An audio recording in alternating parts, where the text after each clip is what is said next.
പശ്ചിമേഷ്യയിൽ 3 മാസത്തിലേറെയായി തുടരുന്ന കടുത്ത സൈനിക സംഘർഷങ്ങൾക്ക് അറുതി വരുത്താൻ ലക്ഷ്യമിട്ട് അമേരിക്കയും ഇറാനും തമ്മിൽ സമാധാന കരാറിലെത്തിയെന്ന വാർത്തകൾക്ക് പിന്നാലെ തങ്ങളുടെ സൈനിക നിലപാടുകളിൽ മാറ്റമില്ലെന്ന് വ്യക്തമാക്കി ഇസ്രായേൽ പ്രധാനമന്ത്രി ബെഞ്ചമിൻ നെതന്യാഹു രംഗത്ത് വരികയായിരുന്നു. യുഎസും ഇറാനും തമ്മിലുണ്ടാക്കിയ ധാരണകൾ ഇസ്രായേലിന് ബാധകമല്ലെന്നും ദക്ഷിണ ലബനൻ, സിറിയ, ഗസ സ്ട്രിപ്പ് എന്നിവിടങ്ങളിൽ നിന്ന് ഇസ്രായേൽ പ്രതിരോധ സേനയെ പിൻവലിക്കില്ലെന്നും നെതന്യാഹു ഔദ്യോഗികമായി പ്രഖ്യാപിച്ചു.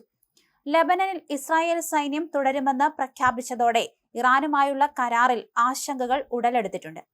അമേരിക്കൻ പ്രസിഡന്റ് ഡൊണാൾഡ് ട്രംപിന്റെ മധ്യസ്ഥതയിൽ രൂപീകരിച്ച സമാധാന കരാറിന്റെ ഭാവി തന്നെ അനിശ്ചിതത്വത്തിലാക്കുന്നതാണ് ഇസ്രായേലിന്റെ ഈ പുതിയ നീക്കം. തങ്ങളുടെ അതിർത്തികളുടെ സുരക്ഷ ഉറപ്പാക്കുന്നതുവരെ ഈ പ്രദേശങ്ങളിലെ സൈനിക സാന്നിധ്യം തുടരുമെന്നാണ് ഇസ്രായേൽ നിലപാട്. അമേരിക്കയും ഇറാനും തമ്മിലുള്ള കരാർ പ്രകാരം പശ്ചിമേഷ്യൻ മേഖലയിൽ ഉടനടി വെടിനിർത്തൽ നടപ്പിലാക്കാനും സൈന്യങ്ങളെ പിൻവലിക്കാനുമായിരുന്നു ധാരണ. എന്നാൽ അതിർത്തികളിൽ തങ്ങൾ രൂപീകരിച്ചിട്ടുള്ള സുരക്ഷാ മേഖലകൾ ഉപേക്ഷിക്കാൻ ഇസ്രായേൽ തയ്യാറല്ലെന്ന് നെതന്യാഹു വ്യക്തമാക്കി.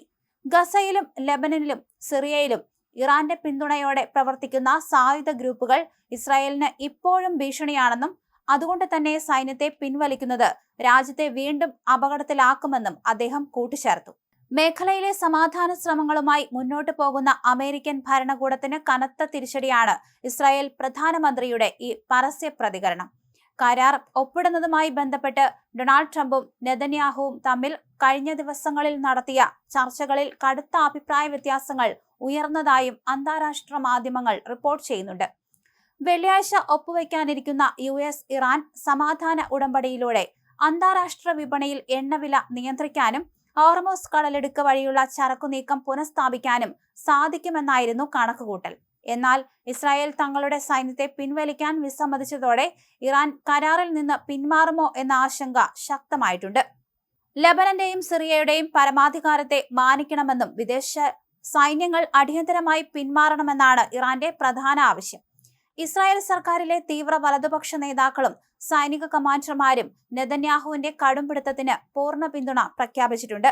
പശ്ചിമേഷ്യയിൽ പൂർണ്ണമായ സമാധാനം പുനഃസ്ഥാപിക്കാനുള്ള നയതന്ത്ര നീക്കങ്ങൾ നിർണായക ഘട്ടത്തിൽ എത്തി നിൽക്കെ ഇസ്രായേലിന്റെ ഈ ഉറച്ച നിലപാട് വരും ദിവസങ്ങളിൽ യുഎസ് ഇസ്രായേൽ ബന്ധത്തെ എങ്ങനെ ബാധിക്കുമെന്നാണ് നയതന്ത്ര ലോകം ഉറ്റുനോക്കുന്നത്. അമേരിക്കൻ മധ്യസ്ഥതയിലുണ്ടാക്കിയ സമാധാന കരാർ പ്രകാരം ഇറാന്റെ ആണവ മോഹങ്ങൾ തടയുന്നതിനൊപ്പം മേഖലയിലെ യുദ്ധമുഖങ്ങളിൽ നിന്നെല്ലാം സൈന്യത്തെ മാറ്റേണ്ടതുണ്ടായിരുന്നു. എന്നാൽ കരാറിലെ ഈ പ്രധാന വ്യവസ്ഥ അംഗീകരിക്കാൻ ഇസ്രായേൽ തയ്യാറാകാത്തത് വൈറ്റ് ഹൌസിനെ വല്ലാതെ ചൊടിപ്പിച്ചിട്ടുണ്ട്.